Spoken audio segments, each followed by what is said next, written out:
తగ్గించాలి. స్కూల్లో వెంటనే పర్మిషన్లు రద్దు చేయాలి.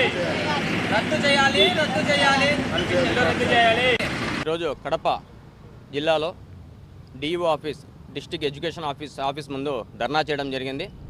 ఈరోజు ఈ ధర్నాకు ముఖ్య కారణం రాష్ట్రంలో ఎడ్యుకేషన్ను వ్యాపారంగా మలుచుకొని ప్రైవేట్ కార్పొరేట్ స్కూళ్ళు దాదాపుగా ఒక జిల్లాలో 1000 కోట్లు దండుకుంటున్నటువంటి జీరో ట్యాక్స్, ఇన్కమ్ ట్యాక్స్ కానీ సేల్ ట్యాక్స్ కానీ ఎలాంటి దాడులు చేయకపోగా వాళ్లకు అంత అభిమానము, అంత ప్రేమ ప్రైవేట్ కార్పొరేట్ స్కూళ్ళ పైన దేనికని అడుగుతున్నాం.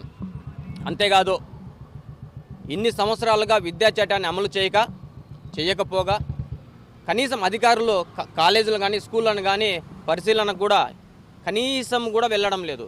మరి ఎందుకు వాళ్ళపైన అంత ప్రేమ అని అడుగుతున్నాను. ఈరోజు ఒక్కొక్కరు దాదాపుగా 1000 కోట్లు చేస్తూ వాటికి ప్రభుత్వానికి గండి కొడుతున్నారు. అసెంబ్లీలో కూడా మన కడప ఎమ్మెల్యే మాధవిరెడ్డి గారు కడప అభివృద్ధికి పోయినా కానీ వాటర్ తీసుకురావడంలో కానీ అలాగే విద్య పైన కూడా దృష్టి పెట్టాలని, సాగించాలని ఆమెను కూడా ఎమ్మెల్యే గారిని కూడా మేము విన్నవించుకుంటున్నాం. అలాగే ఒక 2-3 రోజుల క్రితం కూడా అందరికీ కంప్లైంట్ చేయడం జరిగింది.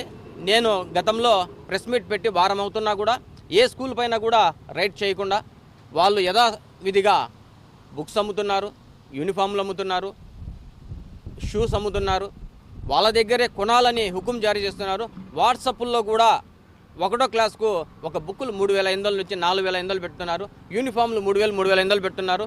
ఈ నారాయణ ప్రతి కాలేజీ స్కూలు, ఈ కాలేజీ ఆ స్కూల్ అని కాకుండా ప్రతి జిల్లాలో ఉన్నటువంటి ప్రతి స్కూళ్ళు కూడా లక్షల కొద్దీ దండుకుంటున్నారు. మరి అధికారులు ఏం చేస్తున్నారు? మరి నేను చెప్పి కూడా వీళ్ళను అలర్ట్ చేసి వారం అవుతోంది. మరి ఏ ఒక్క స్కూల్ పైన కానీ కాలేజ్ పైన కానీ మీరు వాళ్ళను బుక్స్ కానీ ఏవే కానీ స్టాల్స్ కానీ పట్టుకొని కేసులు రాయకుండా ఏం చేస్తున్నారని అడుగుతున్నాను. మరి వాళ్ళపైన మీకు వచ్చినటువంటి ప్రేమ ఏంటి? అంత అభిమానం ఎందుకు? మీకు జీతాలు, విద్యాశాఖ అధికారులకు జీతాలు ప్రజలు ఇస్తున్నారా? గవర్నమెంట్ ఇస్తుందా? ప్రజలు గవర్నమెంట్ కల్పిస్తోంది. పిల్లల తల్లిదండ్రులకు ఆశ కల్పించి వాళ్ళ దగ్గర లక్షలు వసూలు చేస్తున్నారు. హాస్టళ్ల పైన కూడా చిన్న పిల్లలకు హాస్టళ్లను చేర్పించుకొని లక్షలు దండుకుంటున్నారు. వీటన్నిటిపైన చర్యలు తీసుకోకపోతే రేపు సోమవారం కలెక్టరేట్ను ముట్టడిస్తామని ఈ సందర్భంగా తెలియజేస్తూ విద్యాశాఖ అధికారులకు, డిఓ గారికి, మా మంత్రి గారికి, అలాగే మా ఎమ్మెల్యే గారికి కూడా ప్రత్యేక ధన్యవాదాలు తెలియజేస్తున్నాను. వీటిపైన చర్యలు తీసుకుంటారా లేదా అని కూడా మిమ్మల్ని మేము ప్రశ్నిస్తున్నాం sir. Thank you so much.